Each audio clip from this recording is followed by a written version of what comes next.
शकुंतला जी एक मध्यम परिवार की कर्ता धर्ता अपने बेटे और बेटे की शादी करके निश्चिंत होकर अपनी जिंदगी के आखिरी सालों को जीना चाहती थी।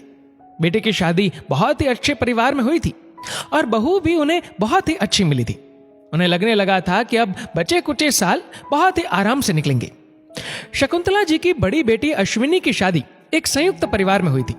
छोटी मोटी कहासुनी होने के कारण अश्विनी और उसके पति अपने परिवार से अलग होकर एक छोटे से घर में रह रहे थे।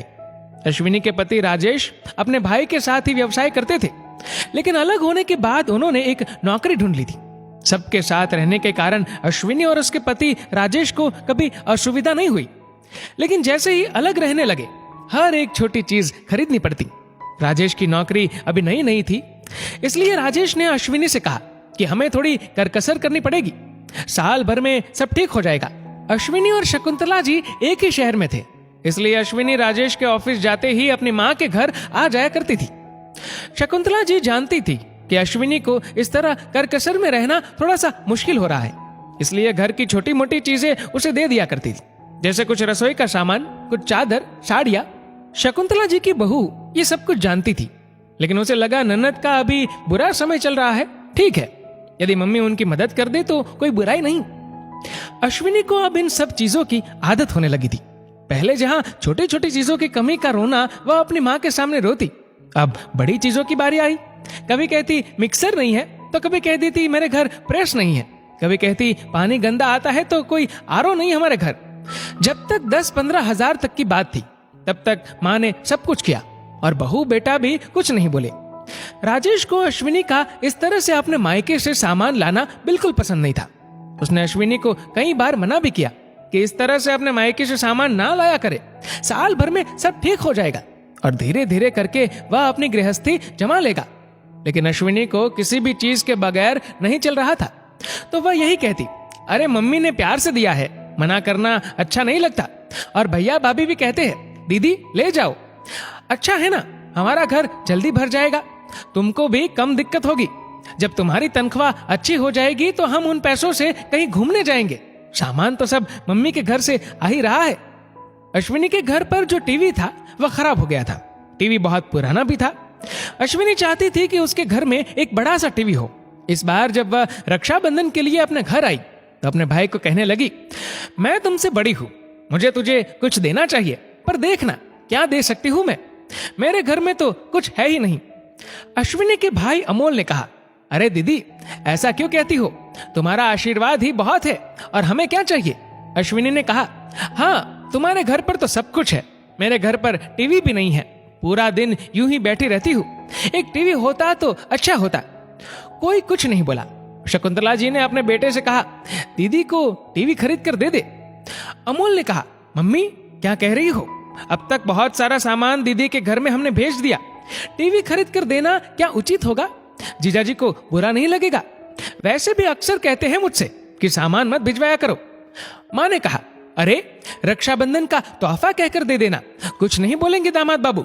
अब पानी सर के ऊपर जा रहा था, इसलिए अब शकुंतला जी की बहू चेतना ने पहली बार अपनी सास से कहा, माँ दीदी के घर में जो भी सामान अब तक गया मुझे कोई परेशानी नहीं हुई, और यदि आप अभी टीवी भी भेज देंगे तो भी मुझे कोई दिक्कत नहीं है, लेकिन मैं आपसे जरूर कहना चाहूंगी कि ये सही नहीं है।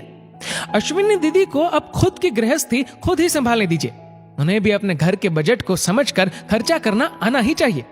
जब राजेश जीजाजी कह रहे हैं कि साल भर में सब ठीक हो जाएगा, तो दीदी को समझना चाहिए कि उनका मान रखे। आप अश्विनी दीदी को बहुत प्यार करती है, लेकिन आपका प्यार कहीं उनकी गृहस्थी ना तोड़ दे, और यह भी याद रखे कि जरूरतें कभी खत्म नहीं होती। अमोल ने कहा, हाँ माँ चेतना सही कह रही है, दीदी को तो बल्कि जीजाजी का साथ देना चाहिए, दीदी खुद इतनी पढ़ी लिखी है तो उन्हें कोई नौकरी कर लेनी चाहिए ताकि वे जीजाजी का साथ दे सके और अपनी गृहस्थी को दोनों मिलकर चला सके।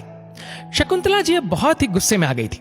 उन्होंने कहा, सिर्फ टीवी खरीद को देने को कहा, उसमें तुम लोगों को इतना बुरा क्यों लग रहा है, तेरे पापा पैसे छोड़कर गए हैं, उसमें अश्विनी का भी उतना ही हिस्सा है जितना तेरा, इसलिए तू आंखें तो दिखा मत मुझे।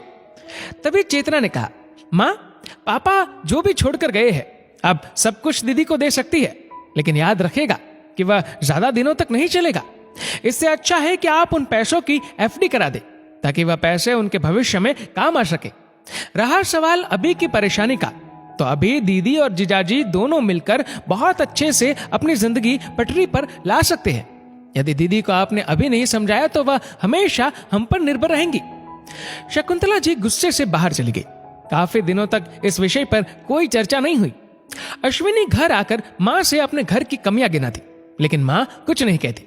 बस अश्विनी को यह सलाह देने लगी कि उसे अब एक अच्छी नौकरी कर लेनी चाहिए ताकि वह अपनी गृहस्थी को अच्छे से चला सके। अश्विनी को यह बात समझ में आ गई कि उसके मायके से उसे कुछ नहीं मिलने वाला। उसने एक स्कूल में टीचर की जॉब ले ली और दोनों अश्विनी और राजेश मिलकर सब कुछ अच्छे से करने लगे। अश्विनी और राजेश की शादी की सालगिरह आई। अश्विनी ने एक छोटा सा आयोजन रखा जहां शकुंतला, चेतना, अमोल भी आए थे। केक कट करने के बाद जब राजेश और अश्विनी ने शकुंतला के पैर छुए, तब शकुंतला जी ने अश्विनी राजेश के हाथ में कागज थमाया। अश्विनी ने जब कागज खोलकर देखा तो उसमें एक एफडी थी। उसने कहा, माँ ये क्या है? अश्विनी की माँ ने कहा, बेटी ये तेरे भविष्य के लिए है। तू अच्छी नौकरी कर रही है, तूने अपना घर कितने अच्छे से सजा लिया है। ये पैसे हैं जो तेरे पापा तेरे लिए छोड़ कर गए थे। मैंने तुझे पहले इसलिए नहीं दिए क्योंकि तब खर्च हो जाते और तू ये नौकरी भी नहीं करती। अब इन पैसों को भविष्य के लिए रख दे। ये हम सब की तरफ से तेरे लिए उपहार है।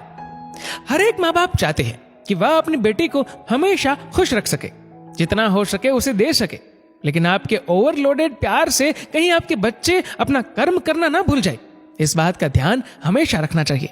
दोस्तों, ये कहानी लिखी है पायल धाबलिया ने।